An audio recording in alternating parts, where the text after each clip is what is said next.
if you look like a bum, that matters.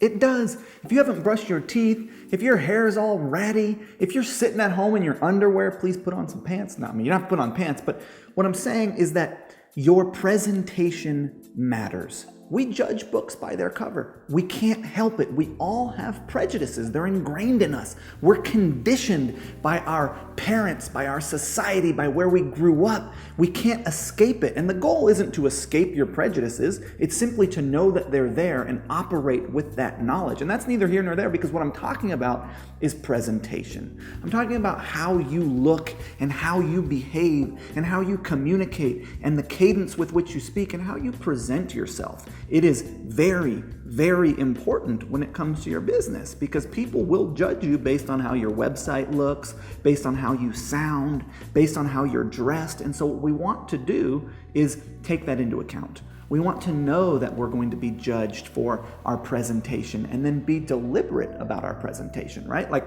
I have to make these videos super high quality. I have to shoot them on nice cameras. I have to have nice lighting. I have to have multiple angles, because in this industry, I am judged based on my production value. I'm already pushing it with the long hair and the beard, like that's already sort of a stretch in this industry as a content creator. And so what you want to do is you want to know who your audience is and understand kind of what makes them tick and what they're going to respond to, and take subtle cues from the types of content they consume and the questions they ask and stuff like that. And you want to cater to your market, right? So like in my business that's geared towards baby boomer women, we use very clean, very simple, not a whole lot of flash, because they come from a generation that didn't have all this madness. We in our generation, if you are of my generation, which you may not be, but if you're, let's say, under 35, you grew up consuming just tons of neon colors and advertising and stuff like that, and so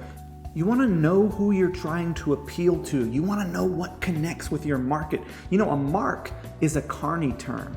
And what would happen is at the carnivals back in the day, what they would do is they would literally mark people on their shoulder with chalk. And these people would be marked as they walked around the carnival. And then the retailers, the sellers would know, oh, that's a mark. I can sell to that person. They knew who their prospect was because someone else had told them. And Facebook will tell you who your prospect is. You can go to Facebook Audience Insights and you can look up people who like this fan page also like this. You can see what people are interested in. You can kind of see the types of content that they consume. And it's not about your product. It's about your promise. The promise is what people buy. People look at two products. They look at the sales messaging, the promise that is made, and they choose the one that has the better promise. Now, the job of the product is to back up that promise. You have to have a really good product. You must provide a good experience to your customers. They have to love what they get, so that way you can engage them and have them do business with you again. But your presentation matters, and the presentation is everything from how you look, how you sound, how your web page looks. And this applies to more than just business. This applies to every area of your life. So I just wanted to make it clear that your presentation does matter and you should put some attention on it. Ezra Firestone here from smartmarketer.com. I'll see you in the next one.